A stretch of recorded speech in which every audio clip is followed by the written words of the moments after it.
Phone वाला रिश्ता, best heart touching love story in Hindi. जिंदगी भी विचित्र है, जीवित रहने पर मृत्यु का टेंशन और मृत्यु के पास आने पर जीवन की लालसा। ये कैसी उलझन है जिसको समझना मेरे लिए कभी भी संभव नहीं हो पाया।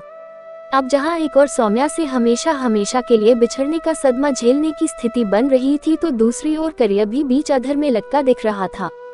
रोजगार की स्थिति ऐसी थी कि जिसमें कोई भविष्य नहीं था। अगर 2.5 लाख सौम्या को ज्वेलरी डिजाइन के लिए नहीं दिया तो वो 2 महीने बाद किसी और लड़के से शादी करने के लिए तैयार थी। अब क्या पता वो मुझसे धोखा कर रही थी या फिर उसे हर हाल में अपना बनाने की मेरी ही जिद थी। वैसे भी सौम्या मुझसे हजारों किलोमीटर दूर रहती थी, उससे मिले तो कई वर्ष हो चुके थे। केवल फोन पर ही हमारे रिश्ते की बहुत पतली सी डोर टिकी हुई थी, और वो भी मेरी जिद से, वरना उसने तो रिश्ते को तोड़ने में कोई कोर-कसर नहीं छोड़ रखी थी। अब इसे हम अपना पागलपन कहे या उसकी फीमेल ट्रिक कहे कि वो जर्जर रिश्ता जो उसकी तरफ कब का मर चुका था, फिर भी मेरे कारण से वो मालगाड़ी की भांति जैसे तैसे चल रहा था। वर्षों तक बिना मिले भी रोशन होने वाले इस दिए रूपी रिश्ते के पीछे पैसे और सहनशक्ति के दिए बाती काम कर रहे थे। जिस दिन हमारी ओर से ये दोनों बंद होते, उसी दिन और उसी पल से उस रिश्ते का भी अचानक से अंत हो जाना पूरी तरह से तय था।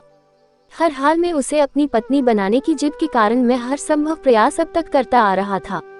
लेकिन उसी बीच मेरे जीवन की कहानी में एक नया मोड़ तब आया जब 6 वर्ष की मासूम सी भोली भाली कृति के जीवन जाने का डर सताने लगा।